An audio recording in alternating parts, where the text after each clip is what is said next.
Hi friends, అందరికీ నమస్కారం. ఈరోజు మన టాపిక్ వచ్చేసి myospas టాబ్లెట్ గురించి తెలుసుకున్నామంటే ఈ టాబ్లెట్ యొక్క uses, side effects, dosage, composition మరియు ప్రికాషన్ టోటల్ రివ్యూ ఈరోజు తెలుసుకున్నాం. ముందుగా ఈ టాబ్లెట్ను మ్యానుఫ్యాక్చరింగ్ చేసింది విన్ మెడికేర్ ప్రైవేట్ లిమిటెడ్ వారు. 10 టాబ్లెట్స్ కాస్ట్ వచ్చేసి 136 రూపీస్, అంటే ఈచ్ టాబ్లెట్ 14 రూపీస్ వరకు వస్తుంది. ఇది ఒక ఎథికల్ ప్రొడక్ట్. ఓకే, ముఖ్య గమనిక ఏంటంటే ఎటువంటి మెడిసిన్ అయినా డాక్టర్ సలహా మేరకే యూజ్ చేయగలరు. మీరు కనుక మన ఛానల్ను ఫస్ట్ టైం చూసినట్లయితే సబ్స్క్రైబ్ చేసుకోగలరు, కనీసం లైక్ బటన్ అయినా క్లిక్ చేయండి. ఓకే, దీని యొక్క యూజెస్ తెలుసుకుందాం. myospas టాబ్లెట్ యొక్క ముఖ్య ఉపయోగం వచ్చేసి మజిల్స్ యొక్క పెయిన్ అంటే నొప్పిని తగ్గించడంలో మరియు స్టిఫ్ మజిల్స్ను రిలాక్స్ చేయడంలో చాలా బాగా ఉపయోగపడుతుంది. అంతేకాకుండా reduce swelling in the muscles, అంటే మజిల్స్ యొక్క వాపును తగ్గించడంలో చాలా బాగా ఉపయోగపడుతుంది. ఈ విధంగా మజిల్స్ యొక్క నొప్పిని, వాపును తగ్గించడం ద్వారా కదలడంలో గల డిస్కంఫర్ట్ తగ్గి మజిల్స్ మూవ్మెంట్ అనేది ఈజీగా అవుతుంది. అంతేకాకుండా ఈ టాబ్లెట్ మజిల్స్ పెయిన్ వల్ల వచ్చే ఫీవర్ని కూడా తగ్గించడంలో ఉపయోగపడుతుంది. ఈ విధంగా మజిల్స్ యొక్క నొప్పి, వాపు వీటి వల్ల వచ్చే ఫీవర్ తగ్గినప్పుడు you can start doing therapy exercises like walking are breathing exercises చేసినట్లయితే తొందరగా గాయం లేక నొప్పి నుంచి కోలుకొని యథాస్థితి అంటే మునుపటి స్థితికి రావచ్చు.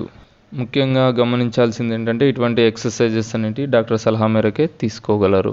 నెక్స్ట్ ఇందులో ఉండే మెడిసిన్ 2 టైప్స్ ఆఫ్ మెడిసిన్ ఉంటుంది. First one chlorzoxazone 250 mg, second one paracetamol 500 mg ఉంటుంది. ఈ క్లోరాక్సిజోన్ అనేది మజిల్స్ యొక్క పెయిన్, స్టిఫ్నెస్ను తగ్గించడంలో, పారాసెటమాల్ అనేది పెయిన్ వల్ల వచ్చే ఫీవర్ను కంట్రోల్ చేయడంలో చాలా బాగా ఉపయోగపడుతుంది. Next side effects. ఈ టాబ్లెట్కి ఎక్కువ సైడ్ ఎఫెక్ట్స్ రాకపోవచ్చు, కానీ కొందరి శరీరతత్వాన్ని బట్టి మరియు టైం టు టైం తీసుకోకపోవడం, కరెక్ట్ డోసేజ్ తీసుకోకపోవడం వల్ల కొన్ని side effects like upset stomach, dizziness, weakness, sleeping problems వంటి కొన్ని రావచ్చు. ఇటువంటి సందర్భాల్లో ఈ టాబ్లెట్ని వాడడం మానేసి దగ్గరలోని మంచి డాక్టర్ను సంప్రదించగలరు.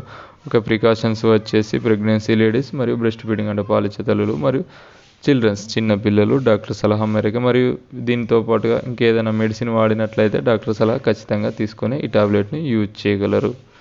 ఓకే, నెక్స్ట్ డోసేజ్ అంటే ఏ విధంగా తీసుకోవాలంటే డిపెండ్ ఆన్ కండిషన్, అంటే ప్రాబ్లం యొక్క తీవ్రతను బట్టి డాక్టర్స్ ప్రిస్క్రైబ్ చేయడం జరుగుతుంది. నార్మల్గా అడల్ట్స్ అంటే పెద్దవారికి మాత్రం ఫుడ్ తీసుకున్న తర్వాత మార్నింగ్ ఒకటి, ఈవినింగ్ ఒకటి ఏ టాబ్లెట్ తీసుకున్నట్లయితే ఈ టాబ్లెట్ తీసుకోవచ్చు. ముఖ్యంగా డూ నాట్ చౌబుల్ అంటే చప్పరించడం, క్రష్ ఆర్ బ్రేక్ చేసి తీసుకోకూడదు. ముఖ్యంగా ఏంటంటే time to time, morning A time తీసుకుంటే డైలీ అదే టైంకు టాబ్లెట్, ఈవినింగ్ ఏ టైం తీసుకుంటే అదే టైంకు టాబ్లెట్ తీసుకోవాలి.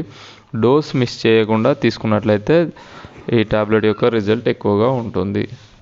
ఓకే ఫ్రెండ్స్, యాజ్ ఏ ఫార్మసిస్ట్గా ఎటువంటి మెడిసిన్ అయినా కానీ, అంటే సిరప్స్ అయినా, మెడిసిన్స్ అయినా, లోషన్స్ అయినా, ఆయింట్మెంట్స్ అయినా, ఎటువంటి మెడిసిన్ అయినా తీసుకునే ముందు దాని యొక్క ఎక్స్పైరీ డేట్ మరియు ప్యాకింగ్, స్టోరేజ్ కరెక్ట్గా ఉందో లేదో చెక్ చేసుకొని కరెక్ట్గా అప్లై చేసుకున్నట్లయితే రిజల్ట్ అనేది చాలా బాగా ఉంటుంది. ఓకే ఫ్రెండ్స్, మెడిసిన్ పైన ఒక అవగాహన పెంచుకోవాలనుకుంటే మన ఛానల్ను చూడండి, అంటే ప్రతి మెడిసిన్ యొక్క రివ్యూ ఇవ్వడం జరుగుతుంది, మీకు ఒక ఐడియా వస్తుంది. ఓకే, మీకు ఈ ఇన్ఫర్మేషన్ నచ్చినట్లయితే లైక్ చేయండి, షేర్ చేయండి, మా ఛానల్ సబ్స్క్రైబ్ చేసుకోండి. Thanks for watching my videos.